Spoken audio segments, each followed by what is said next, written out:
What's going on, everybody? Welcome to the GSN Sports Network podcast, episode 113. I'm your host, John J. II. Thank you so much for joining us tonight on a Wednesday. A lot going on in the news. I don't know if you've been keeping track of the Idaho 4. Brian Koberger was sentenced to 4 life sentences today. Much deserved. I'd be in that courtroom because I would have done unspeakable things. So props to all the parents and loved ones that kept themselves composed in that courtroom because, damn, that had to be tough to do. And my thoughts and prayers go to all the families affected. Terrible situation out there in Idaho. Got a great show in store for you guys tonight. We're kind of in the lull of the season. When you talk about sports, when you talk about where we're at in the season, you have your sports eclipses, you got your Masters seasons, you got your playoff football, which football is on the horizon, so we have that to look forward to. You got your majors, you have the Open. We'll talk about Scotty Scheffler. There's a little bit going on. Tennis is kind of in a lull right now. Basically, all we have is MLB baseball, WNBA. We got the MLS All-Star game going on tonight, where the MLS is up 1-0 against Liga MX. But other than that, I mean, you really got to grasp for straws to find some sports, find some good competition to watch anywhere. So that's just where we're at in the year, but it's fine because you got to have the rise and you got to have the fall. You got to have the calm before the storm, and you got to have high tide and low tide. So I consider us to be in a time of low tide right now, which is more than fine. So first thing we got to talk about is the WNBA All-Star Game, where several athletes were wearing T-shirts that said, "Pay us what you owe us." So let's talk about that for a second. We're going to dive into this a lot more going into the fall as we kind of ride this lull out. We're going to be thinking about it a little bit more. But it begs the question, why are WNBA players paid so little? Now, if you do a quick Google search and look at Caitlin Clark's salary, it is right around $78,000. And I guess you think about a mid-level job, mid to high-level job. Maybe you're working there for a couple of years. You're getting paid around that in almost any managerial job in the country. So people ask the question, why are WNBA players paid so little? It has to do with a lot of things, a lot of different factors. The biggest being the TV deals, the biggest being the endorsements. Obviously, that salary is their base pay. Clark is still getting that rookie base pay, so that really can't be used as a benchmark when you're talking about salary and the amount that these players are making. While it's still very low, even for an opening rookie salary, has to be considered these TV deals and the draw to the WNBA has a major effect on what these players, what these athletes are paid. That's just the reality of the situation. On top of that, you don't have a lot of the endorsement deals. You still have the endorsement deals. You got the Gatorades, you got the Propels, you got the Adidases, the Nikes that are giving them separate contracts on the side, which they're making $78,000 or $76,000. That meets the eye when you do a quick Google search. But obviously, this is a mentality that is shared widespread throughout the WNBA, and that cannot be ignored. But the bottom line is, it is just not the men's game. It is not the NBA. It is not the NFL. And I hate to say it, football and college sports with the direction NIL is going, it is not that either. Now, obviously, players Angel Reese and Caitlin Clark have revived the game. I'd say Caitlin Clark more so than Angel Reese, but that feud, that battle that's been going on between these two players has definitely fueled the fire for people to want to watch the WNBA, for people to be passionate about watching it, turning on the TV, and wow, the Indiana Fever are playing. You know, that fired up. So that's what they need more of. They need more players that are willing to make a spark. Paige Becker's coming into the league this coming season will definitely have an effect, and some other players as well. Juju Watkins is another name. So these players that are bringing they're bringing a vibe shift to the sport. That is going to increase the pay. That is going to increase the value to have more lucrative TV deals and to sponsorships that might have not been a part of the WNBA before. So there's a lot that can be made of this. It's still I call it a league in its infancy. Hasn't been around as long as the NBA. Let's be honest. It's just the reality of it. And when you're looking at apples to apples, you can't compare apples to apples when you're talking about the NBA and the WNBA. That's just the reality of it. I mean, you can get your feelings hurt about it if you want, but that's the reality situation. So until that mentality is shifted in a positive direction, a more positive direction, then that's when you're going to see some pay increases, I believe, for these WNBA players. Do they deserve more? Absolutely, they do. Absolutely, they do. They grind their asses off. They work hard every day, training and putting baskets up and doing what they love, and they worked really hard to get there. So yes, they deserve more money. But there's certain things that have to take place to allow that to happen. Now, I think it's a slow process. I think they're going in that direction. Might be not as fast as they want it to go, but I believe it's going in that direction. So, gotta be positive when it comes to that. But I get it. With Caitlin Clark and others, many others, joining this movement. Pay us what you want us. I get it. It has a good draw to it, has a good jingle to it, and it has something that the people can get behind. NBA fans and WNBA fans alike, I think, can get behind this movement. So it's gonna happen, but it's gonna take time. Moving on, the PGA Tour. Now you're gonna say, okay, it's the Open. Okay, it's the Open, the British Open, right? We prefaced it a little bit a few weeks back. No, it's been a few weeks. It's been a busy summer. Okay. No excuses. We're going to claim a PGA Tour event because it has been and was a PGA Tour only event because LIV never existed 5 years ago, 10 years ago. So that has to be considered in the conversation. This is a PGA Tour originated event. Scottie Scheffler walks away with it. You saw the headlines. It was 1,197 days between majors, between their first and fourth major, something like that. It was a statistic, a headline that came up. Scottie Scheffler and Tiger matched that day mark to the day, which is impressive. I mean, you can say the golf gods are speaking. I'd say you wouldn't be wrong in saying that. But for Scottie to do what he did, basically in Rory's yard, to dominate that links course, it was impressive. I mean, this guy constantly seeks to impress people that watch him and that play with him. Okay, I watched Bryson struggle quite a bit. I watched Xander struggle a little bit. He played pretty well, but he struggled there towards the end. And you looked at the score. I mean, it really wasn't even close. Just to take a quick look at the leaderboard, it really wasn't even close. 17 under, Harris English at 13 under, got her up at 12 under, Fitzpatrick up there at 11 under, Schauffele at 10, McIntyre at 10, Rory at 10.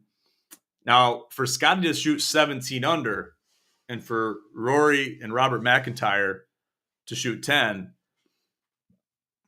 that's not good enough for Bobby McIntyre and Rory. This is their back. They're used to links courses. They got good playing links courses. So for them to not show out and at least Scottie a little bit of a run, now you can say Scottie's in a league of his own. That's been said by a lot of his tour co-professionals and even LIV players have said it. He's in a league of his own, and he knows it. And we're going to talk about that a little bit more in detail when we talk about golf. And we're gonna do that right now, because the bottom line is Scotty's holding the claret jug, and that's the reality of it. And he's the man. Basically, he can show up on any given week and perform to the highest level. It's an easy game. It's an easy game. If you convince yourself that it's an easy game, if you convince yourself, if you're sitting for a test and you're going in to take that final exam, and you convince yourself, hey, this is an easy test, it's an easy subject, even if you don't fully believe it, tell yourself that. Self affirmation is a powerful tool. So, and that can be done. That can be done in a variety of ways. That can be done screaming at yourself in the mirror. That can be done writing notes for yourself, putting on a whiteboard, whatever, what have you. Manifesting what you want to achieve is doable. It's doable. It's been done. It's been proven, and it's been made real by the people that have done it and by the people that have said it works. So manifesting that it's an easy game, convincing yourself that it's an easy game, even if you have some bad shots. Okay, I started the league night the other day with a double bogey, a 6, easy hole, par 4, hole 10, ridge.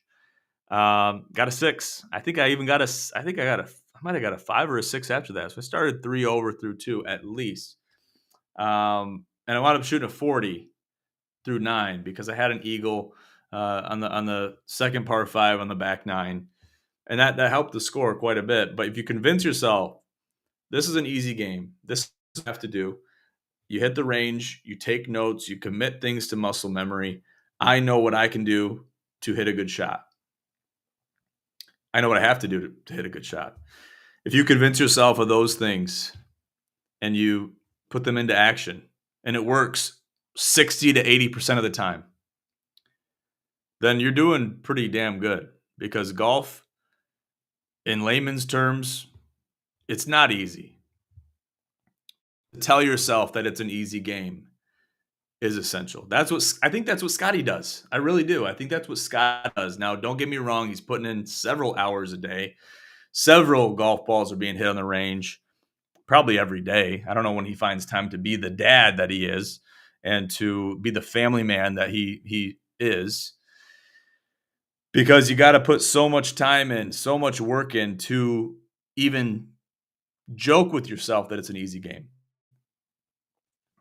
But say it wholeheartedly, like you do believe it. Maybe you don't actually fully believe it, but tell yourself like you believe it. And then you will begin to believe it.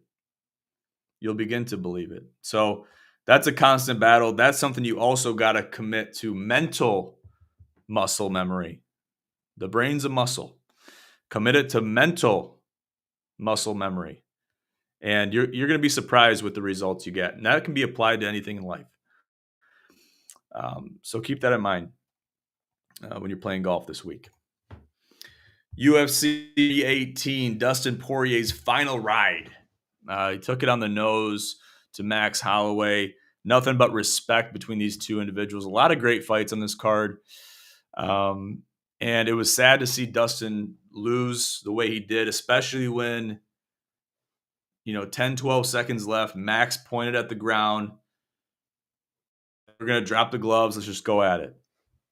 Haymakers were flying. At least for Max, they were. I didn't like to see how Dustin basically conceded the fight at that point and didn't choose to throw any more punches, at least for the last 10 seconds of more than likely his entire UFC career. I don't see him coming back after the send-off they had from the other day in his home state. But crazier things have happened. But I wish the diamond would have gave it a little bit more. It almost reminded me of Cam Newton not falling on the football in the Super Bowl. Now, are you going to win the fight? Probably not. Given the stat sheets, if it does go to a decision, you're probably not going to win the fight. But damn it, give yourself a fighting chance, literally. Give yourself a fighting chance at the end. maybe you get that punch right on the chin you want him to. You might get an uppercut. You might get a left or right hook coming across and landing on the cheekbones. You never know.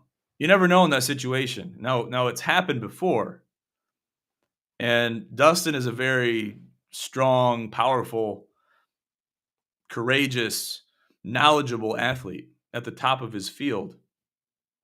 So he doesn't need to get coached by anybody when it comes to what he have done in the last 12 seconds. I'm saying from a viewer's perspective, give the people what they want. Give the fans what they want. Go out swinging. You don't want to let a pitch go by for strike three and get a backwards K because you didn't swing. You want to go down with a K. If anything, you want to go down with a K, a regular K, not a backwards K. And I believe Dustin left the ring that night with a backwards K. And you can call it what you want, but that's what I saw. And that's what everybody saw. And that's what he's going to remember. Not going to be just that, but those final waning moments of likely his UFC career. That's what you're going to remember. That's what everyone's going to look back at and remember for that fight. Now, he has a very star-studded career. Doesn't have anything to be ashamed of, in my opinion. I just wish he would have went out swinging. Props to Dustin Poirier. Hell of a career. Hell of a guy. Very upstanding guy. Yes, he'll get gritty. Yes, he'll talk his shit when he has to. Yes, he'll get nose-to-nose and toe-to-toe with you in weigh-ins. But you got to. You got to. It's the UFC. But a very high-level class act in Dustin Poirier. And same to Max Holloway. Very, very much respected. Not only after that fight, but going into that fight. And going into a lot of his fights. Just a very stand-up gentleman. And that is respected. That is respected because it's easy to be that dickhead and be like, you know what? I don't really have any regard for my opponent. And a lot of these guys, I'd say more times than not, in retrospect, looking back at the fight, after it's over and after the song and dance is completed and you're picking up the pieces, as long as you're not knocked out and trying to find your bearings after a fight, more times than not, it's a lot of respect. It's a lot of love. You see it more in the women's side of things with UFC, but it's definitely in the men's side as well. To see that respect, to see that respect for your fellow man, that you're battling to the death in the Coliseum, which is the Octagon, the modern day Coliseum. It really makes you feel warm and fuzzy inside as a spectator, as a participant in the sport, whoever that may be. Athletes, fellow athletes, commentators, analysts, judges, trainers, coaches, everybody.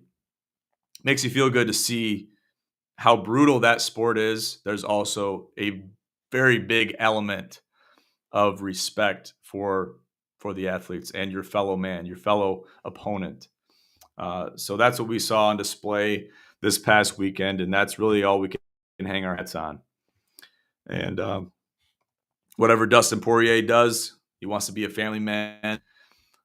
More power to him. He's accomplished more than enough in a UFC career, more than most have achieved.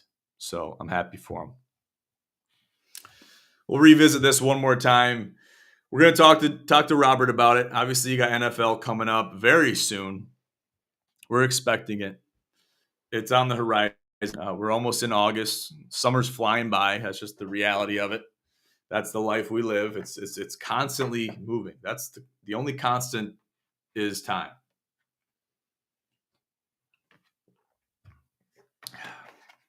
And change. Change is the only constant. So it sounds like an oxymoron. It sounds like a counterintuitive statement. But change is the only constant. Change is inevitable. Change will happen, whether you like it to or not. And time will happen, whether you like it or not. It will not slow down. It won't be the last 5 minutes before midnight on the Polar Express until Santa gives the first gift to Christmas out. No, it's always moving. So Aaron Rodgers Is he going to show out for the Pittsburgh Steelers? That's the age-old question. We're never going to be able to speculate and have a good melody towards it until we see it happen. So until that day, it's really up in the air. I think he owes it to himself. It's that victory lap, kind of like Chris Paul. He's coming back to the Clippers, and he's on that victory lap. Give it your all. Give it your all. Leave it all on the court. Leave it all on the field. In Poirier's case, leave it all on the canvas. And that's all I really want to see Aaron Rodgers do. Now, historically, I'm not a big Aaron Rodgers fan. I share that mentality with a lot of my fellow friends that happen to be Lions fans. We're not big Aaron Rodgers fans, but we have to consider this. He's part of that grandfather class of quarterbacks, the Tom Bradys, the Ben Roethlisbergers, the Peyton Mannings, the Eli Mannings, the Russell Wilsons. You know, he's in that class of individuals that we grew up watching. We grew up aspiring to want to be like, maybe on and off the field. We wanted to be like them. They were our role models that we could watch on the big screen. So if it's his one and done, make it a good one. Make it one you can look back at and be like, you know what? Whether you win or lose, and you know when I say win or lose, either win the big one or you don't. You look back at that season, this coming season, and be like, I left it all on the field. We did everything we could do, and we're happy with where we're leaving our tenure. That's all you really could want for Aaron Rodgers and any Aaron Rodgers fans out there. So that's going to be it. Got to talk about our outlet Twitch for a quick second. So Gin Gaming is still in existence. That has to be said. FC26 has been announced. Streamlabs has been introduced to our stream elements, and also OBS. There's a lot coming down the pike. There's a lot in the works for Gin Gaming, and I'm proud to announce I will be participating in some Gin Gaming streams. So ideally, it's going to be a lot of our community that is going to be taking part in those streams. Now, you got to have a setup, you got to have a mic, you got to have a webcam, you got to have OBS, you got to have good frames, you got to have good internet. So it's a lot to ask to have people participate in Gin Gaming. It will happen. It will happen. But to aid in that mission, I will be participating in some Gin Gaming. So you'll be watching me play some OG games, some FC, maybe even play some Warzone, some Rocket League. We're going to mix it up for you, play some PGA Tour. And I'm looking forward to it because it's going to be fun. It's going to be fun. So be on the lookout for that for our Twitch viewers. It's going to be going on Twitch, at least for now, only solely on Twitch. So keep an eye out for that. Also, the Gin Sports Network Challenge 6 is less than 2 months away. September 13th, 2025, 9 a.m., we will be teeing off for the Gin Sports Network Challenge, the 6th installment. We're excited for it. We're excited for it. Going to be a great tournament. Fall golf. It's the best golf there is, especially in Michigan. So come out, test your skills, fight for the jackets. We'd love to see you guys come out there. The registration link will be below in the description of this podcast. So check it out, look into it. And it's for a great cause, benefiting the Thomas Smith Memorial Foundation. And Tommy was a good buddy of ours, a lot of ours. Growing up, he was a mentor to us. He was older than us, but he was a great guy, and he'll never be forgotten. So that's what that foundation is to benefit, and this event seeks to benefit the foundation. So come out, check us out, and enjoy a great day of golf and fellowship. Perfect. Well, we're starting to wrap it up now. We'd love to have a good conversation on here. Got on a little late. I know people are going to bed. They're getting sleepy. They're getting a little bit drowsy. But you might watch this tomorrow. You might tune into this on your way to work. And that's what we love. We love having a conversation with people. And once we get more in tune, once the sports kind of start to ramp up a little bit again, which won't be long, we're going to be diving into NFL and college football. That's going to be our main focus until we get into the winter time, where then we'll split the time with college football and college basketball. And also, we're going to have Chris Kuhn coming back on to talk about some MLB playoff stuff, playoff predictions. That is on its way as the summer begins to wind down. So I'm very excited for that, and looking forward to the fall. I'm looking forward to the fall, as many of us are. So we'll leave it at that, ladies and gentlemen. Check us out on social media at Gin Sports Network on IG, at Gin Pros on Twitter/X, and find us on our website, ginsportsnetwork.com. Find me on Twitter and IG. Almost messed that up. Twitter and IG at Gin Commish. Shout me out. Get in the conversation. Let's have some controversial talks. We love them. We love to have them. We live for it. So get at me on there. All the links are in the bottom of this podcast in the description, and we'll see you guys here next time. Thank you so much for tuning into the Gin Sports Network podcast. I'm your host, as always, John J. II. Have a great night.